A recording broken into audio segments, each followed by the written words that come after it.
नमस्कार दोस्तों और स्वागत है आपका 100% इंग्लिश के यूट्यूब चैनल पर।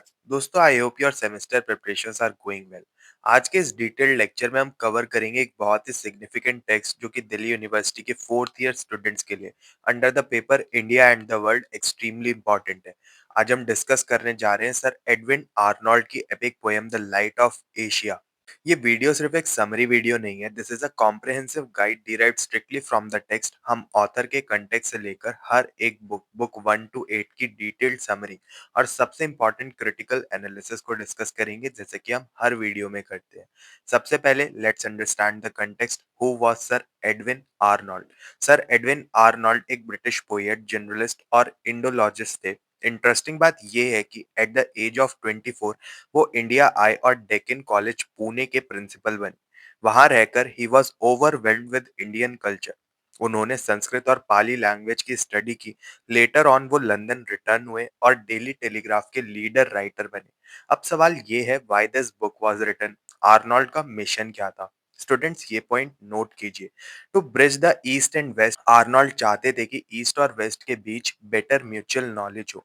टू ह्यूमनाइज बुद्धिज्म, उस टाइम पे यूरोप में बुद्धिज्म को मिसअंडरस्टूड किया जाता था as an nihilistic religion of nothingness.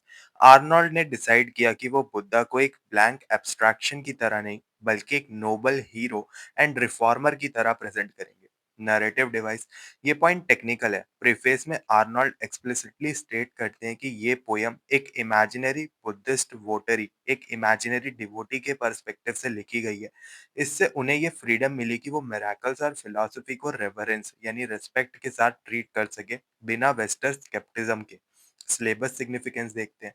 आपके India and the world paper में इसकी क्या इंपॉर्टेंस है? एक्चुअली ये टेक्स्ट प्राइमरी केस स्टडी है ट्रांस नेशनलिज्म और ओरिएंटलिज्म की।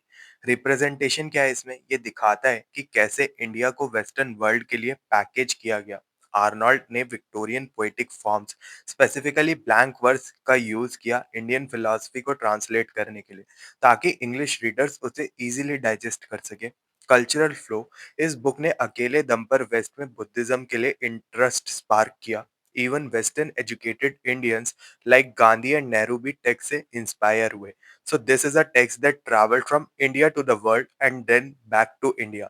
द प्रोटेस्टेंट बुद्धा, आप अपने आंसर्स में आर्ग्यू कर सकते हैं कि आर्नोल्ड ने एक विक्टोरियन बुद्धा कंस्ट्रक्ट किया जो रेशनल थे, कंपैशनेट थे और स्ट्राइकिंगली सिमिलर थे जीसस क्राइस्ट से।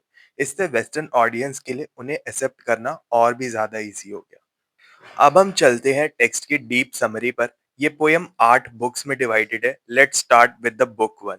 इस बुक में मिराकुलस बर्थ डिस्क्राइब की गई है। बुद्धा हेवनली स्फीयर्स में वेट करते हैं और डिस्क्राइब करते हैं कि वो वर्ल्ड को सेव करने के लिए बर्थ लेंगे। क्वीन माया एक सपना देखती है जिसमें एक 6 रेड व्हाइट एलिफेंट उनके वॉर्म में एंटर करता है।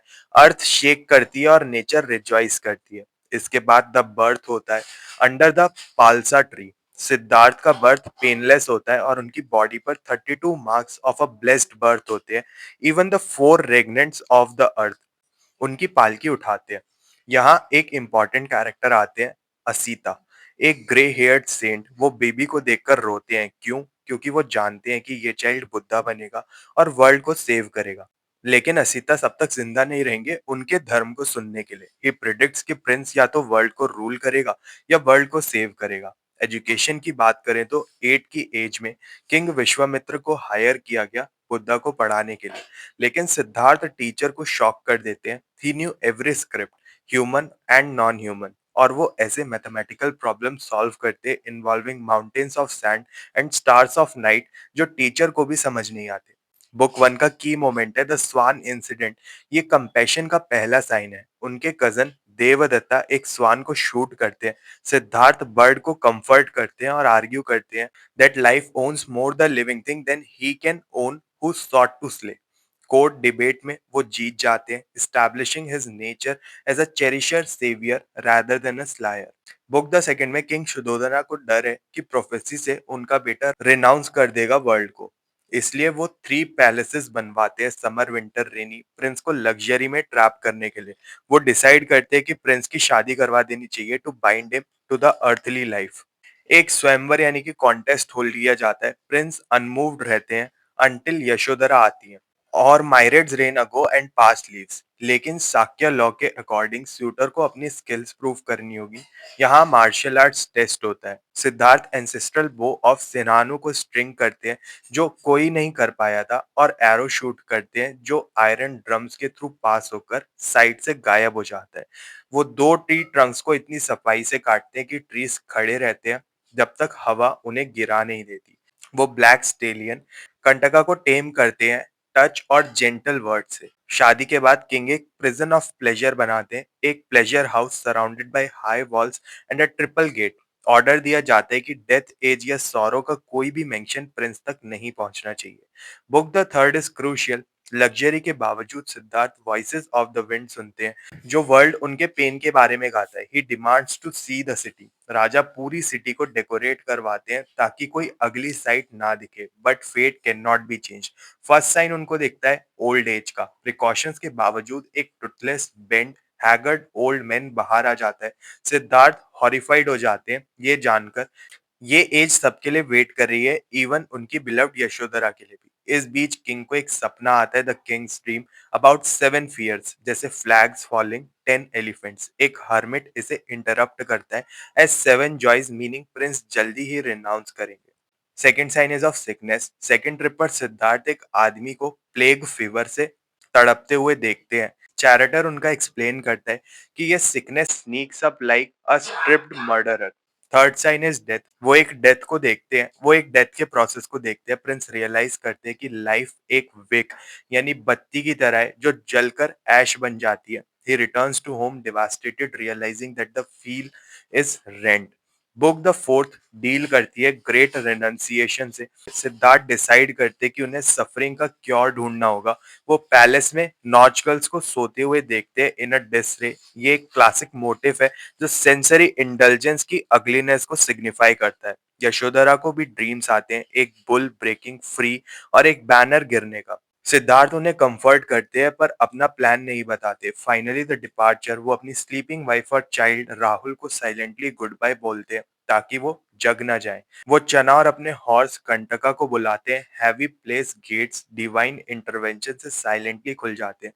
रिवर अनोमा पर पहुंचकर वो अपने लॉन्ग हेयर स्वॉर्ड से काट देते हैं। ज्वेल्स चना को दे देते हैं और वापस भेज देते हैं। Now he is a bagger. Book the fifth में उनकी सर्च शुरू होती है। सिद्धार्थ राजगिर के पास एक केव में रहते हैं। वहां वो एशियाटिक्स यानी योगीज से मिलते हैं जो अपनी बॉडी को टॉर्चर कर रहे थे, जैसे कि एक पैर पर खड़े रहना टू विन द हेवन। यहाँ सिद्धार्थ का क्रिटिक बहुत इंपॉर्टेंट है। वो आर्ग्यू करते हैं suffering more pain to buy happiness is bad trade. अगर गॉड गुड है तो वो ये नहीं चाहेगा, और अगर गॉड एविल है तो उन्हें ब्राइब नहीं किया जा सकता। एक्सट्रीम फास्टिंग की वजह से सिद्धार्थ बेहोश हो जाते हैं। एक शेपर्ड बॉय उन्हें बचाता है और मिल्क देता है। यहाँ उन्हें रियलाइज होता है कि एक्सट्रीम फास्टिंग सही रास्ता नहीं है। मिडल पाथ का कॉन्सेप्ट यहाँ पर आता है, यानी मध्यम मार्ग। इस बुक में एक फ्लैशबैक स्टोरी भी है, द टाइगर्स। पास्ट लाइफ में बोधिसत्वा ने एक स्टार्विंग टाइग्रेस को, जो अपने ही बच्चों को खाने वाली थी, अपनी बॉडी ऑफर कर दी थी एज अ फूड। ये theme of absolute self sacrifice highlight करता है। किंग बिम्बिसार भी उन्हें विजिट करते हैं और किंगडम ऑफर करते हैं, बट सिद्धार्थ रिफ्यूज कर देते हैं। Book the six is the climax, the enlightenment. Sujata एक नोबल वुमेन सिद्धार्थ को वुड गॉड समझ लेती है और गोल्डन बाउल में रिच मिल्क राइस ऑफर करती है। ये फूड उन्हें स्ट्रेंथ देता है मीडिएट करने के लिए। वो बोधि ट्री के नीचे बैठे हैं और वाव करते हैं कि जब तक ट्रुथ नहीं मिलेगा वो नहीं उठेंगे। इस वक्त मारा द एविल वन अटैक करता है अपनी आर्मीज के साथ। Sense of self doubt. अदत्वा विस्पर करते हैं कि नॉलेज वेन है। कामा यानी कि लस्ट। टेम्पट्रेस डांस करती है। मारा इवन यशोधरा की फॉल्स इमेज क्रिएट करता है। क्राइम, फियर एंड हेट दिखाया जाता है। डेमन आर्मी स्ट्रॉम और वेपन से अटैक करती है, लेकिन सिद्धार्थ इन सबको इग्नोर कर देते हैं और ये उनकी द विक्ट्री होती है। रात के पहरों में वो अपने पास्ट लाइव्स देखते हैं, कर्मा के मैकेनिक्स को समझते हैं और finally four noble truths realise करते हैं। As the sun rises he becomes the Buddha. Book the seventh में वो वापस आते हैं। सालों बीत चुके हैं। यशोधराज ग्रीफ दिखाया गया है यहाँ पे। वो एक विडो की तरह रह रही है। Shorn hair, plain clothes. Merchant news लाते हैं कि सिद्धार्थ अब वर्ल्ड ऑनर्ड टीचर बन गए हैं। फाइनली उदय उन्हें वापस इनवाइट करता है। द रीयूनियन बहुत ड्रामेटिक है। बुद्धा वापस आते हैं, लेकिन एक मॉन्क की तरह, सड़क पर भीख मांगते हुए। किंग सुधोधना फ्यूरियस और अशेम्ड होते हैं। वो कहते हैं, ends it in this a beggars spouse. Buddha explain करते हैं कि ये उनकी रॉयल रेस का कस्टम नहीं, बल्कि बुद्धास की रेस का कस्टम है।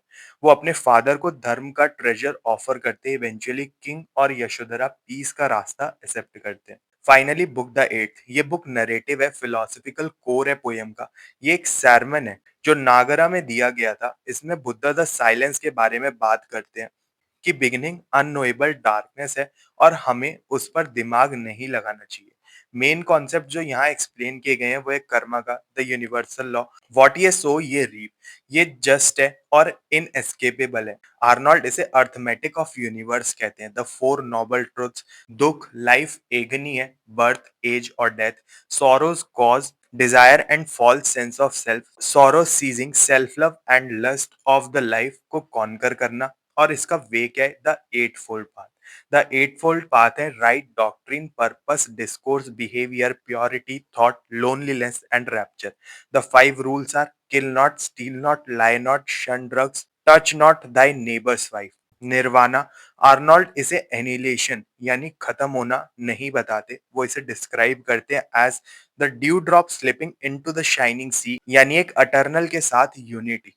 समरी हो गई, अब बात करते हैं एनालिसिस की। ये सेक्शन आपके आंसर्स को बाकी स्टूडेंट से अलग बनाएगा। इसमें की थीम्स क्या है? सबसे पहला है अहिंसा का यानी नॉन वायलेंस का। बुक 1 में स्वान को बचाने से लेकर बुक 5 में एनिमल सेक्रीफाइस को रोकने तक और बुक 8 में फर्स्ट रूल तक आर्नोल्ड अहिंसा पर बहुत जोर देते हैं, क्योंकि ये विक्टोरियन सेंसिबिलिटीज को अपील करता है। ट्रांजिएंस का, विंड और व्हील का रिकरिंग मोटिव बुक 2 का प्लेजर पैलेस टाइम को फ्रीज करने की कोशिश करता है और बुक 3 की सेरेमेशन ने प्रूव कर दिया कि सब कुछ टेम्परेरी होता है और डेथ इनएविटेबल होती है। Karma as the universal law, Arnold karma को कोई मिस्टिक मैजिक नहीं बल्कि एक साइंटिफिक अर्थमेटिक ऑफ यूनिवर्स की तरह प्रेजेंट करते हैं। ये रेशनल विक्टोरियन माइंडसेट को अपील करता है, एक्शन एंड रिएक्शन को। फॉर्म एंड स्टाइल, इसका जॉनरा एपिक पोयम है। इसका मीटर ब्लैंक वर्स है यानी कि अनराइम्ड आयम्बिक पेंटामीटर। स्टाइल मिल्टनिक है। आर्नल्ड डेलिबरेटली जॉन मिल्टन की पैराडाइज लॉस्ट को इमिटेट करते हैं। वो ग्रैंड आर्किक लैंग्वेज यूज करते हैं जैसे दी, दाउ, वेस्ट, ताकि बुद्धा को एक बिब्लिकल और अथॉरिटेटिव वॉइस मिल सके। एग्जाम्पल के लिए मारा की आर्मी का डिस्क्रिप्शन मिल्टन के सैटन की आर्मी जैसा है बिल्कुल। अब ये पॉइंट्स बहुत ज्यादा जरूरी है एग्जाम पर्सपेक्टिव से। सबसे पहले द विक्टोरियन बुद्धा। आप अपने आंसर्स में क्रिटिक कर सकते हैं कि कैसे आर्नोल्ड ने बुद्धा को चेंज किया। ओरिजिनल पाली टेक्स्ट में बुद्धा चुपचाप वाइफ को छोड़कर जाते हैं। आर्नोल्ड के वर्जन में बुक 4 का फेयरवेल सीन बहुत रोमांटिक और इमोशनल है। ये हस्बैंड सेक्रीफाइस पर फोकस करता है कि जानबूझकर किया गया है ताकि बुद्धा इंग्लिश लीडर्स को एक जेंटलमैन की तरह लगे। द इमेजिनरी वोटरी, अगर क्वेश्चन नरेटिव वॉइस पर आए तो लिखे कि आर्नोल्ड एक इमेजिनरी बुद्धिस्ट नरेटर के पीछे छुप जाते हैं। इससे वो मिराकल्स जैसे कि अर्थ शेकिंग के बारे में लिख पाते हैं बिना ये क्लेम किए कि वो खुद उसमें बिलीव करते हैं। इससे वो क्रिश्चियन चर्च के क्रिटिसिज्म से भी बच रहे हैं। क्रिश्चियन पैरेलल्स, आर्नोल्ड ऐसी लैंग्वेज यूज करते हैं जो रीडर्स को जीसस की याद दिलाए। जैसे कि आप देख सकते हो बाइबल कहती है I am the way, the truth and the life. Arnold के बुद्धा कहते हैं this is the way. Ending line, the dew drop slips into the shining sea, nirvana का परफेक्ट इंटरप्रिटेशन है आर्नोल्ड के हिसाब से, नॉट दैट बट यूनियन। तो दोस्तों, द लाइट ऑफ एशिया सिर्फ एक एपिक पोयम नहीं है, ये एक कल्चरल ब्रिज है। इस टेक्स्ट को ट्रांस नेशनलिज्म और ओरिएंटलिज्म के लेंस से पढ़िएगा। अगर आपको ये डिटेल्ड एनालिसिस हेल्पफुल लगा हो तो इस वीडियो को लाइक और शेयर जरूर करिए और 100% इंग्लिश चैनल को सब्सक्राइब कर लीजिए और ऐसे इंसाइटफुल वीडियोस के लिए। मिलते हैं फिर अपने नेक्स्ट वीडियो में, तब तक के लिए happy studying and best of luck for your upcoming examinations.